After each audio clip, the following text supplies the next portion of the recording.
In this project, we were really interested in trying to understand what makes training profitable for companies. There's this long-standing issue in economics that people are concerned that companies are not going to invest in training their employees because once they do that, then the employees could get poached by another company so that the training investment goes to naught.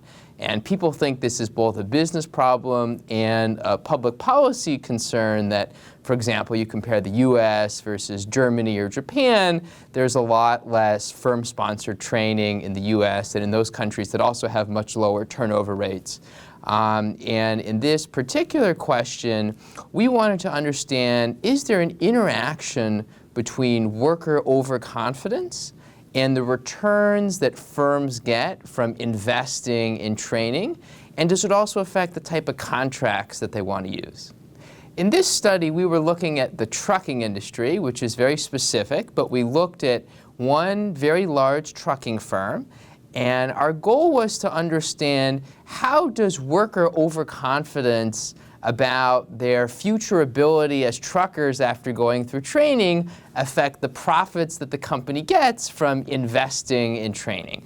And the basic, overconfidence is this pervasive tendency of people to think that they're better than they actually are. We all think that we're above average drivers, or that we can predict the weather better than we actually can. And in this study, we were looking at people who were training to become truck drivers that's being paid for by the company.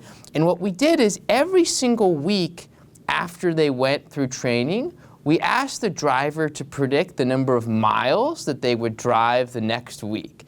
And trucking is a nice situation for this because they're paid essentially by piece rate. They're paid by the mile.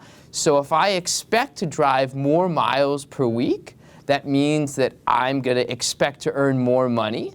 And what we found is that people who are more overconfident tend to quit less. And then we quantify using a mathematical model how much more profit the company gets because of workers being overconfident.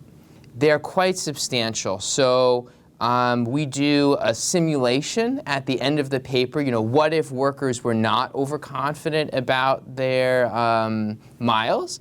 And we found actually that the profits that companies would get from training are in some cases swinging from positive to negative. So you might imagine they get about, I don't recall the exact numbers offhand, but they might, $6,000 in profits per truck could swing to minus 1,000 profits per truck.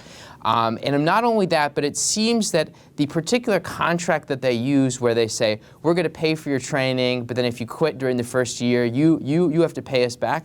We find that the profitability of using that contract seems to be tied to workers being overconfident.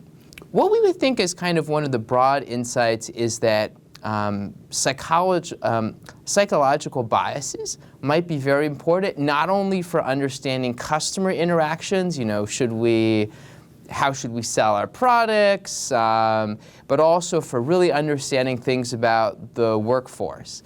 And in many cases, companies can actually design aspects of their workforce to be more effective, recognizing that workers have these particular biases.